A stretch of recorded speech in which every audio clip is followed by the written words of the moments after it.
दर्शकों का, मैं मीरा राजपूत। राहुल गांधी की जनसभा अभी अभी खत्म हुई है। शक्ति प्रदर्शन हुआ है पूरे विपक्ष का, इंडिया गठबंधन का। और देखिए किस तरीके की यहाँ पर जो भीड़ थी वो अब जो जा रही है, ये आप देख करके अंदाजा लगा सकते हैं। काफी लोग यहाँ पर मौजूद भी हैं। चर्चा की शुरुआत करती हूँ। यूथ है, लगातार राहुल गांधी यूथ के लिए ऐलान करते हुए भी दिख रहे हैं। क्या कहना है, ये वादे पूरे होंगे या नहीं? और भाषण सुनकर 100% पूरे होंगे, 100% पूरे होंगे। और मोदी जिस तरीके से हम लोग को, सब लोग को इन्फ्लुएंस करा है, किसके नाम पे, जाति धर्म के नाम पे हमको सब लोग को तोड़ दिया उन्होंने। ऐसा क्यों लगता है आपको कि तोड़ दिया? तोड़ दिया, आपको नहीं लगता? आपको नहीं लगता? आप शॉपिंग करने जाते हो कभी मॉल में? बिल्कुल जाते हैं। क्या शॉप करते हो आप? सभी चीजों को जो देखो, जरूरतमंद चीजें। वो मेड बाय हुम रहता है, वो मेड इन इंडिया रहता है। बट कहाँ बनता है? हमारे धारावी में बनता है, हमारे धारावी में बनता है। और उसके ऊपर लोगो डालते हैं मेड इन चाइना। 9 साल में अभी काय के लिए हमको खैरात बांट रहे हो? हमको गैस काय के लिए कम कर रहे हो? हमको पेट्रोल क्यों दे रहे हो? अभी खैरात में नहीं बांटो हमको वो हमारा के लिए क्या बड़े मुद्दे और भाषण की आपको कौन सी चीजें ज्यादा प्रभावी? हमको जब तक बना दिया। अभी हमारी आंखें खुल गई है। हम सह रहे थे, अभी नहीं सहेंगे, अब नहीं सहेंगे। अभी आपको सबको आंसर मिलेगा। आप बताइए, राहुल गांधी का भाषण अभी अभी खत्म हुआ है। शक्ति प्रदर्शन करता हुआ दिखा है पूरा विपक्ष। कन्याकुमारी से लेकर के कश्मीर तक के नेता यहाँ पहुंचे और सभी के भाषण सुने हैं। क्या कहना चाहते हैं? इस यात्रा को पूरी तरीके से अब समाप्त कर दिया गया है, समापन हो चुका है राहुल की यात्रा का। देखिए, छत्रपति शिवाजी महाराज जी के इस पार्क में इस बात का आगाज हो गया है कि जनता ने एक जो चिंगारी राहुल जी ने मणिपुर से लगाई थी वो 16 बन गई है और बदल चुकी है।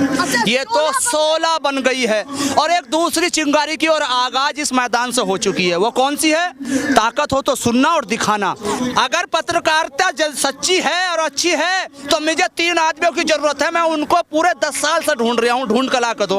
एक अन्ना हजारे जो कहते थे भ्रष्टाचार को मिटाना है और कांग्रेस को हटाना है। कुंभकर्ण भी जाग गया होता। मुझे तो बड़ी बदकिस्मती होती है, मैं उस महाराष्ट्र में खड़ा हूँ जहाँ के अन्ना हजारे हैं। दूसरा सवाल, एक उस आंटी को ढूंढ रहा हूँ जो 420 का सिलेंडर होकर सर पर सिलेंडर लगकर नागिन डांस करती थी, मुझे आज तक वो नजर नहीं आई। तीसरा वो जो कहता था कि 50 रुपए लीटर डीजल होगा और 50 रुपए लीटर पेट्रोल और 30 रुपए डीजल होगा, उस बाबा का आज तक पता नहीं है, मगर उसका कई हजार करोड़ का अपना कारोबार कर लिया। ये 3 आदमी कहीं हो तो मुझे बताओ, मैं उनसे मिलना चाहता हूँ, मैं उनसे बहस करना चाहता हूँ, मैं पूछना चाहता हूँ कि बेईमानो, तुमने इस देश के लिए, इस देश को बर्बाद करने के लिए ऐसे वादे कराए और आज आप देश के लिए बोलने के लिए तैयार नहीं है। क्या आप नौकर हो किसी के या किसी के गुलाम हो? अगर सच्चे देशभक्त हो तो आओ और आकर जनता की बात जनता से कहो। आज ये मंच क्या कह रहा है? राहुल गांधी के साथ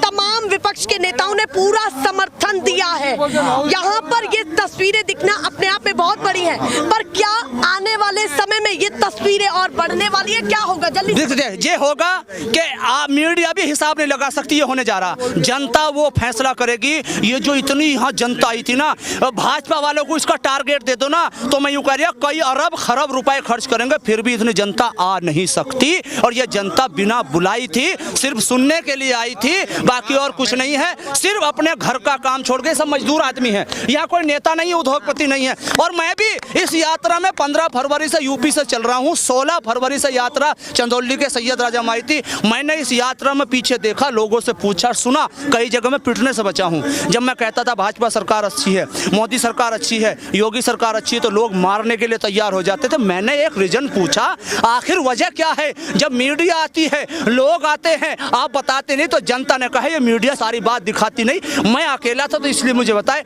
तो पता ये चला जनता साइलेंट तरीके से है और एकदम एक बदलाव चाहती है। वो बदलाव होकर रहेगा। आपके चैनल से मैं एक मैसेज देना चाहूंगा इस देशवासियों को जो भी मेरी बात सुन रहे हैं। हम हिंदू, मुसलमान, सिख, ईसाई, मजहब, धर्म सब हमारे अलग हो सकते हैं। हम इंसानियत के रूप में, हम एक के सुख में, दुख में, शादी में, ब्याह में, सब में शामिल होते हैं। 4 साल 11 महीना 29 दिन हम इंसान बनकर रहते हैं। ऐ मेरे देश के लोगों, ये अब ना तो कोई छत्रपति साहू जी महाराज आएंगे, ना अब कोई डॉक्टर भीमराव अम्बेडकर आएगा, ना अशफाक उल्लाह खां आएंगे, ना मंगल पांडे आएंगे, ना चंद्रशेखर आजाद आएंगे। अब आपको और हमें ही छत्रपति साहू जी महाराज बनना है, आपको और हमें ही डॉक्टर अंबेडकर बनना है, अब्दुल हमीद और अशफाकुल्लाह खान, सरदार भगत सिंह बनकर जिस दिन वोट का नंबर होगा, इंसान बनकर इस देश को बचाने के लिए हमें वोट ईमानदारी से इंडिया गठबंधन को देना होगा। मतदान के दिन का इंतजार कर रहे हैं? बिल्कुल पूरा इंतजार है। इसलिए इंतजार है क्योंकि बाबा भीमराव अंबेडकर ने जो हमें AK-56, AK-47 राइफल, लाठी और डंडा दिया है, वो डंडा लठियार हम उसी दिन वहीं चला सकते हैं, कहीं और उसे चला नहीं सकते। मशीन पे नहीं चला। बाबा भीमराव अंबेडकर के हथियार को वहाँ चला पूरी तैयारी है? पूरी तैयारी से। आने वाले समय में विपक्ष क्या करने वाला है और राहुल के भाषण को कैसे देखते हैं आप तमाम लोग? आज जो यहाँ पर शिवाजी मैदान में आज जो सभा ली गई है, जी। भारत जोड़ो यात्रा, हाँ। आज आप देख रहे हैं इतना जन समुदाय आज यहाँ पर आया है। हाँ। हमने देखा है कि मोदी सरकार ये ईवीएम मशीन के सहारे ही जीतने वाली है, तो हम सब अच्छा, आपको लगता है ईवीएम मशीन के सहारे जीतने वाली है? ये 100% की बात है। ऐसा क्यों लगता है आपको? क्योंकि राजा की जान अभी जो राहुल जी ने बताया ईवीएम में अटकी है, तो हम भारत देश के लोग ये मांग करते हैं कि बैलेट पेपर से चुनाव होना चाहिए था। अच्छा, राहुल के भाषण की ईवीएम की बात को लेकर के आप बोल रहे हैं? सही बात है, ये जरूरत क्यों है। लगता है आपको? क्योंकि हम देख रहे हैं आज जो बीजेपी की सरकार जो आई है, वो वन टाइम नेशन का इलेक्शन की मांग कर रही है, तो उनको पता है कि ईवीएम के सहारे ही हम इलेक्शन जीत सकते हैं, नहीं तो उनकी औकात नहीं है कि यहाँ का इलेक्शन वो जीत सके। इन्हें इतनी महंगाई की मार कर दिए कि लोगों के आज त्राही हो चुके हैं। आज ये जितने भी विपक्ष की पार्टी के हमारे जो लोग हैं, जो एकजुट हो गए, उनकी ये मांग है कि ईवीएम मशीन हटाई जाए। ये आप मांग कर रहे हैं? हम मांग कर रहे हैं। पर वही सवाल उठा रही है बीजेपी कि जब आप हारते हैं तो आप ईवीएम पर ठीकरा फोड़ देते हैं, ऐसा क्यों? आज राहुल गांधी जी ने भी बताया कि बैलेट पेपर से चुनाव होना चाहिए, क्योंकि जो मशीन से निकलती है, मशीन से जो एक पर्ची निकलती, वो पर्ची लोगों को भी मिलनी चाहिए, जो ये देने के लिए तैयार नहीं है। अच्छा, आप कह रहे हैं कि जो वीवीपैट की पर्ची है वो आपको मिलनी चाहिए। ने बोला डिजिटल इंडिया है तो वीवीपैट क्यों आता है? कागज आता है ना, हाँ। तो कागज की भी गिनती होनी चाहिए, मशीन के अंदर गिनती नहीं होनी चाहिए। वीवीपैट की पर्ची की भी गिनती पर्ची की गिनती हो रही है। राहुल जी ने क्लियर बताया है, राहुल जी ने बताया है वोट मशीन पे डालो, सुविधा अच्छा है डिजिटल इंडिया का, लेकिन पर्ची की गिनती होनी चाहिए। मतलब आप कह रहे हैं डिजिटल इंडिया को आप डिनाई नहीं कर रहे हैं? नहीं कर रहे, पर्ची की गिनती करो। चाहिए वीवीपैट की अभी सबसे बड़ा ये रोजगार चाहिए, यूथ को रोजगार चाहिए, और अग्निवीर जो इसको समाप्त करना की इच्छा है। हर युवा चाहता है कि उसे स्थायी नौकरी मिले, ना कि कॉन्ट्रैक्ट नौकरी मिले। कॉन्ट्रैक्ट नौकरी नहीं चाहिए? कॉन्ट्रैक्ट नौकरी नहीं चाहिए, हाँ, कॉन्ट्रैक्ट नौकरी नहीं चाहिए, स्थायी नौकरी चाहिए युवा को चाहिए रोजगार, युवा को चाहिए। युवा के पास रोजगार रहेगा तो ही तो धार्मिक स्थलों पे जा पाएगा, हाँ। नहीं तो कहाँ से जाएगा? धार्मिक स्थलों पे जाने के लिए भी तो पैसे की जरूरत है, जब पैसा ही नहीं रहेगा तो कहाँ कैसे जाएगा? चलिए आप बताइए क्या कहना चाहते हैं? कहाँ से राहुल सुनने के लिए आए? जो इलेक्शन कमीशन है, जो बात मानने का तैयार नहीं है कि वहाँ जीतते हैं, वहाँ जीतते तो ईवीएम सवाल नहीं उठाते हैं। हम बोलते हैं आप 1-2 स्टेट दे दोगे, उसके बाद मोदी को दे रहे हो, उस पर मोदी दे रहे हो।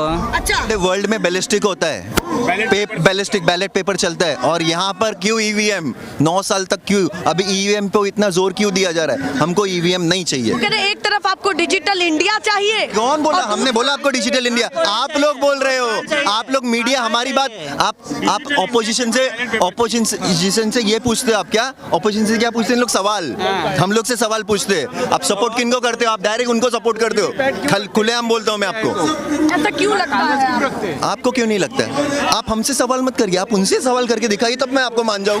आप क्या कहना चाहते हैं और कहाँ से आप आए हैं? मैं यूपी का हूँ। यूपी से आए हैं? जी। यूपी में कहाँ से आए हैं? कानपुर। तो महाराष्ट्र आने में तो बहुत टाइम। नहीं, यहाँ पे मैं काम करता हूँ। अच्छा, काम? हाँ, कुर्ला में। तो काम करते करते आज का लीव ले लिया है राहुल गांधी का भाषण सुनने के लिए? हाँ, भाषण तो हो गया है हाँ, खत्म। अब ये लेकिन बताइए क्या सुना है आपने? हमको सिर्फ कांग्रेस की सरकार चाहिए। हमने अपने बचपन ज़माने में 2016 में हम 1 रुपए की 5 चुर्री लेते थे और 5 उंगली में फंसा के खाते थे। और मतलब पहले का टाइम बता है, और इस टाइम वही 1 चुर्री 5 रुपए की मिल रही है। अच्छा, आप कह रहे हैं पहले 5 उंगलियों में 5, 1 रुपए की 5 मिलती थी। एक की 5, हाँ। अभी एक ही आ पा रही है। हाँ, अब एक टाइम भी तो बढ़ता जा रहा है, महंगाई भी होगी उसमें। तो कारोबार तो भी होना चाहिए मैडम। अच्छा, रोजगार रोजगार नहीं, रोजगार है ही नहीं, काम धंधा है ही नहीं, कुछ है नहीं, बेकार है, परदेश में पड़े हुए हैं, जो घर कुछ भेज नहीं पाते हैं,